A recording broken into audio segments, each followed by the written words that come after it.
Telugu Desam party అధికారంలోకి వచ్చిన తర్వాత ఈ 6 నెలల కాలంలో ఈ నియోజకవర్గానికి వాళ్ళు ఏం చేశారు అని అడిగితే ఇలా వైఎస్ఆర్ కాంగ్రెస్ పార్టీకి స్ట్రాంగ్ గా ఉన్న లీడర్లు, పేద ప్రజల కోసం పనిచేసే లీడర్ల ఇంటి ముందు గుమ్మాలు కొట్టడం, వాళ్ళ పొలాలకి అడ్డంగా గోడలు కట్టడం, అలాగే వాళ్ళ మీద తప్పుడు కేసులు పెట్టి పోలీసులతో వాళ్ళని బెదిరించడం, ఇలాంటి నీతిమాలిన చర్యలు చేస్తున్నారే తప్ప వాళ్ళు ఇచ్చిన సూపర్ 6 కానీ లేదా మిగతా వాగ్దానాలు కానీ ఏవీ నెరవేర్చకుండా ఏ విధంగా ప్రజల్ని మోసం చేశారో ప్రజలందరికీ ఇప్పుడే అర్థం అయిపోయింది.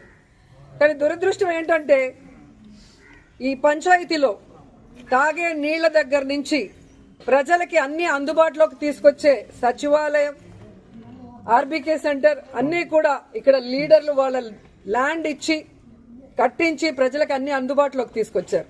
కానీ తెలుగుదేశం గతంలో 14 సంవత్సరాలు అధికారంలో ఉన్న చంద్రబాబు నాయుడు అప్పుడు ఏం చేయలేదు, ఇప్పుడు అధికారంలోకి వచ్చాక ఇప్పుడు కూడా ఏం చేయకుండా వాళ్ళు ఫెయిల్యూర్ అయిన విషయాన్ని కప్పిపుచ్చుకోవడానికి ఈ విధంగా కొంతమందిని టార్గెట్ చేసి వైఎస్ఆర్ కాంగ్రెస్ పార్టీ లీడర్ని వేధించడం, భయభ్రాంతులు చేయాలన్న ఆలోచనతో ముందుకు వెళ్తున్నారు. వాళ్ళు అర్థం చేసుకోవాల్సింది ఒక్కటే, మా నాయకుడు జగన్మోహన్ రెడ్డి గారు భయం అనేది ఆయన బ్లడ్ లో లేదు. ఆయన వెనక పనిచేస్తున్న మేమందరం కూడా జగనన్న సైనికులుగా ముందుకు వెళ్తున్నాం. ఎవరికి భయపడే పరిస్థితి లేదు. ఎందుకంటే వైఎస్ఆర్ కాంగ్రెస్ పార్టీలో మేము ఎవరు తప్పు చేయలేదు. 5 ఏళ్లు కూడా ప్రజలకి మంచే చేశాం, నియోజకవర్గాలన్నీ అభివృద్ధి చేశాం. ఈరోజు మీరు మోసంతో అధికారంలోకి వచ్చారు, ఈవీఎంలు మ్యానిపులేట్ చేసి వచ్చారు, ఏ విధంగా సూపర్ 6లు అంటూ ప్రజల్ని మోసం చేసి వచ్చారు. మీరు సిగ్గుపడాలి, మేము సిగ్గుపడాల్సిన అవసరం లేదు. కానీ ఈరోజు టీడీపీ వాళ్ళని హెచ్చరిస్తున్నాం, ఇలాంటి పనికిమాలిన కార్యక్రమాలు మరొకసారి చేస్తే సహించేది లేదు. తెలుగుదేశం పార్టీ అధికారంలోకి వచ్చిన తర్వాత ఈ 6 నెలల కాలంలో ఈ నియోజకవర్గానికి వాళ్ళు ఏం చేశారు అని అడిగితే ఇలా వైఎస్ఆర్ కాంగ్రెస్ పార్టీకి స్ట్రాంగ్ గా ఉన్న లీడర్లు, పేద ప్రజల కోసం పనిచేసే లీడర్ల ఇంటి ముందు గుమ్మాలు కొట్టడం, వాళ్ళ పొలాలకి అడ్డంగా గోడలు కట్టడం, అలాగే వాళ్ళ మీద తప్పుడు కేసులు పెట్టి పోలీసులతో వాళ్ళని బెదిరించడం, ఇలాంటి నీతిమాలిన చర్యలు చేస్తున్నారే తప్ప వాళ్ళు ఇచ్చిన సూపర్ 6 కానీ లేదా మిగతా వాగ్దానాలు కానీ ఏవీ నెరవేర్చకుండా ఏ విధంగా ప్రజల్ని మోసం చేశారో ప్రజలందరికీ ఇప్పుడే అర్థం అయిపోయింది.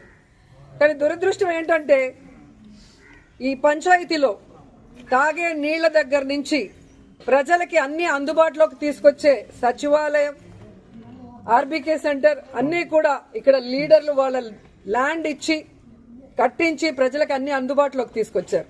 కానీ తెలుగుదేశం గతంలో 14 సంవత్సరాలు అధికారంలో ఉన్న చంద్రబాబు నాయుడు అప్పుడు ఏం చేయలేదు, ఇప్పుడు అధికారంలోకి వచ్చాక ఇప్పుడు కూడా ఏం చేయకుండా వాళ్ళు ఫెయిల్యూర్ అయిన విషయాన్ని కప్పిపుచ్చుకోవడానికి ఈ విధంగా కొంతమందిని టార్గెట్ చేసి వైఎస్ఆర్ కాంగ్రెస్ పార్టీ లీడర్ని వేధించడం, భయభ్రాంతులు చేయాలన్న ఆలోచనతో ముందుకు వెళ్తున్నారు.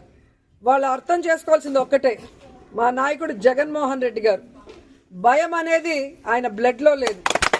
ఆయన వెనక పనిచేస్తున్న మేమందరం కూడా జగనన్న సైనికులుగా ముందుకు వెళ్తున్నాం. ఎవరికి భయపడే పరిస్థితి లేదు. ఎందుకంటే వైఎస్ఆర్ కాంగ్రెస్ పార్టీలో మేము ఎవరు తప్పు చేయలేదు. 5 ఏళ్లు కూడా ప్రజలకి మంచే చేశాం, నియోజకవర్గాలన్నీ అభివృద్ధి చేశాం. ఈరోజు మీరు మోసంతో అధికారంలోకి వచ్చారు, ఈవీఎంలు మ్యానిపులేట్ చేసి వచ్చారు, ఏ విధంగా సూపర్ 6లు అంటూ ప్రజల్ని మోసం చేసి వచ్చారు. మీరు సిగ్గుపడాలి, మేము సిగ్గుపడాల్సిన అవసరం లేదు. కానీ ఈరోజు టీడీపీ వాళ్ళని హెచ్చరిస్తున్నాం, ఇలాంటి పనికిమాలిన కార్యక్రమాలు మరొకసారి చేస్తే సహించేది లేదు.